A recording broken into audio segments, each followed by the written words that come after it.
Hi, welcome to episode 1 of 5 Minutes of Wokeness, where we take 5 minutes to break down social issues and spread wokeness.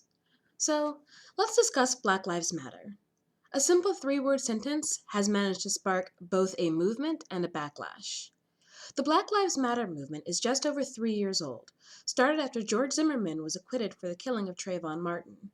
It started out as a Facebook post by Alicia Garza, was turned into a hashtag by Patrisse Cullors, and along with Opal Tometi, they've started a movement that is changing the way that we as a society have been viewing the actions of police.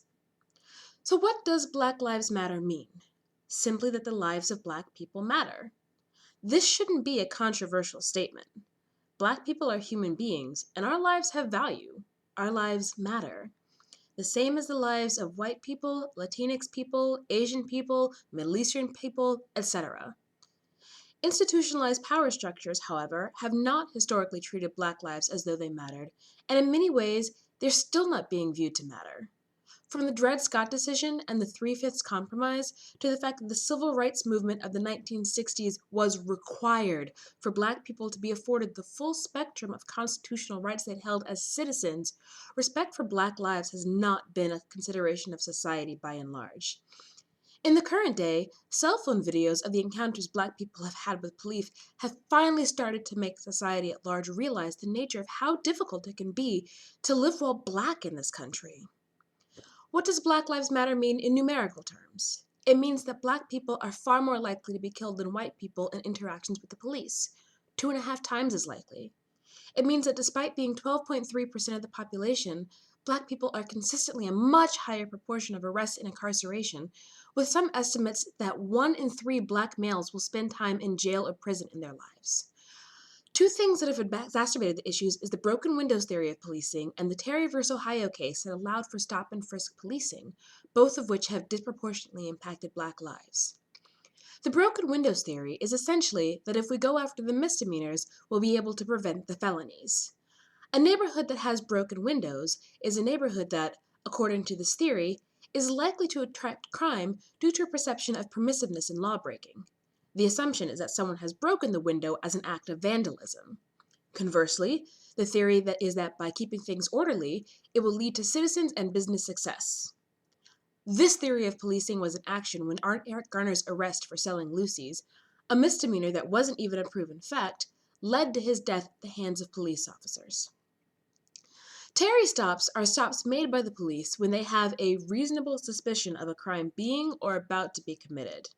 They're currently not considered to be a violation of the Fourth Amendment prohibition on unreasonable searches and seizures. The problem with stop and frisk, however, is that it's given officers leeway to racially profile. In New York City, for example, of the over 5 million stop and frisks since 2002, no less than 53% of the people stopped were Black, whereas whites were 12% or less of the stops. In between 80 to 90% of the people stopped were completely innocent, not making it any less humiliating or distressing for the person who is stopped for no main reason than the color of their skin. Despite what should be a universally agreed upon statement, however, there's been a backlash. Black Lives Matter has been accused of being racist, of being terroristic, and of hating the police. The hashtag Blue Lives Matter has arisen in response. Ostensibly, this response is due to the fact that there are also police officers who are killed in the line of duty, and that their lives have value. This is a true statement. Police lives do have value. There have been 69 law enforcement officers killed in 2016 in the line of duty.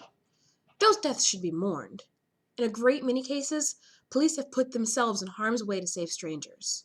The police officer's hero narrative is a compelling one for this reason. But there have been 613 people killed by law enforcement officers in 2016 alone. This is not okay.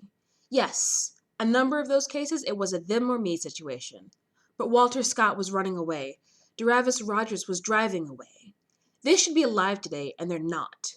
As a reminder, you can clock out as a police officer. You can quit the force and get a different job. You can retire from the force if you want to. Before you even become a police officer, you have to pass tests and be trained.